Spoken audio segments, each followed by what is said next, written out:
যদি লুটপাট করার সুযোগ না থাকতো ক্ষমতা নিয়ে কিন্তু এত হয়তো মাতামাতি কেউ করতো না।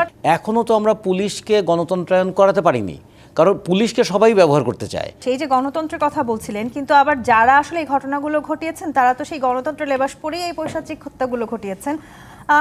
কতখানি বিভৎস, কতখানি পৈশাচিক হতে পারে সেই গুম এবং হত্যার ঘটনাগুলোর মধ্যে দিয়ে আমরা দেখেছি। আপনি নিশ্চয়ই জানেন যে হত্যা করে আসলে তাদেরকে নদীতে ফেলে দেওয়া হয়েছে এবং বেশিরভাগই ফেলা হতো ঢাকার বাইরের বিভিন্ন অঞ্চলে গিয়ে, যাতে করে লাশ ভেসে উঠলেও আসলে তাদেরকে কেউ চিনতে না পারেন। জাতি হিসাবে আসলে এই যে নৃশংসতা আমরা দেখলাম, সেখান থেকে বেরিয়ে আসতে হলে তো আসলে দায় শুধু কোনো একটি কমিশন, কোনো একটি মানবাধিকার কমিশন কিংবা শুধুমাত্র আইন শৃঙ্খলা রক্ষাকারী বাহিনীর উপর দেওয়ার সুযোগ নেই। রাজনৈতিক নেতাকর্মীদেরও তো আসলে সেই দায় নেওয়ার জায়গাটি তৈরি করতে হবে। সবচেয়ে বড় অপরাধের জন্ম দেয় দায়হীনতা। যখন কোনো দায় নিতে হয় না, তখন মানুষ দুর্বৃত্ত হতে পারে, দানব হতে পারে। জবাবদিহিতা ছাড়া গণতন্ত্র হয় না, আর দায়হীনতা ছাড়া জবাবদিহিতাও তৈরি হয় না। ফলে এটা একটার সঙ্গে আরেকটার ওতপ্রোতভাবে যুক্ত। আমরা যখন একটা সুষ্ঠু, অবাধ, গ্রহণযোগ্য নির্বাচনের কথা বলি, তখন কিন্তু এই কথাটাই বলি যে প্রত্যেকটা ঘটনাটা জবাবদিহি করতে হবে। যেমন ধরুন, কেউ যদি বলে তার মাসিক ইনকাম 30,000 টাকা এবং তার ব্যাংকে জমা আছে 70 লক্ষ টাকা, এটার কি একটা জবাবদিহিতার মধ্যে পড়বে না?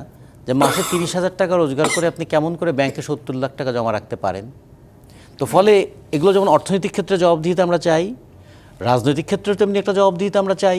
তো নতুন এবং ফিরে আসা গ্রাহকদের জন্য নগদে চলছে ক্যাশব্যাক সহ প্রতিদিন হাজারো উপহার জেতার সুযোগ। হবে আশা আর ফেরা, সারপ্রাইজ সেরা। যে আপনি তো রাজনৈতিক নেতা হিসেবে নির্বাচিত হয়েছেন একটা এলাকার জনপ্রতিনিধি হিসাবে।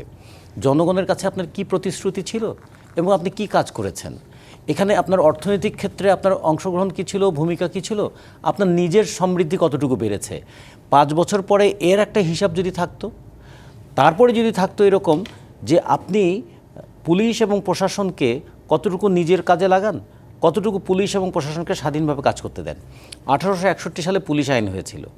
সেই পুলিশ আইন তৈরি করেছিল ব্রিটিশরা তাদের অধীনে একটা বাহিনী তৈরি করবার জন্য। এখন ব্রিটিশ গেল, পাকিস্তান গেল, বাংলাদেশ হওয়ার পরেও 54 বছর পার হয়ে গেল, এখনও তো আমরা পুলিশকে গণতন্ত্রায়ন করাতে পারিনি, কারণ পুলিশকে সবাই ব্যবহার করতে চায়। আর একটা বিষয়, সবচেয়ে একটা বড় জিনিস দেখুন, 54 ধারা নামে একটা ধারা আছে, এখানে দুইজনেই আইনজীবী।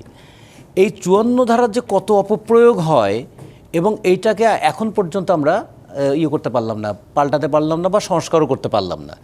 একটা অসীম ক্ষমতার অধিকারী বানিয়ে ফেলা যায় একজন পুলিশকে। আর যে সূর্যাস্ত এবং সূর্যোদয় আইন ছিল, ব্রিটিশ আমলেও বলা হতো যে রাতের বেলা কাউকে অ্যারেস্ট করা যাবে না। আমরা অনেক স্বদেশী আন্দোলনের নেতাদের দেখেছি, বাইরে ব্রিটিশ পুলিশও বসে থাকতো, সকাল হওয়ার আগে তাকে অ্যারেস্ট করবেন না। এখন তো রাত্রেবেলা গিয়ে বাড়ি তছনছ করে ফেলছে, জিনিসপত্র লণ্ডভণ্ড করে ফেলছে, ছেলে মেয়েরা ভয়ে কাঁপছে। ক্ষমতাকে কুক্ষিগত করবার জন্য, লুণ্ঠনটাকে টিকিয়ে রাখবার জন্য। যদি লুটপাট করার সুযোগ না থাকতো ক্ষমতা নিয়ে কিন্তু এত হয়তো মাতামাতি কেউ করতো না।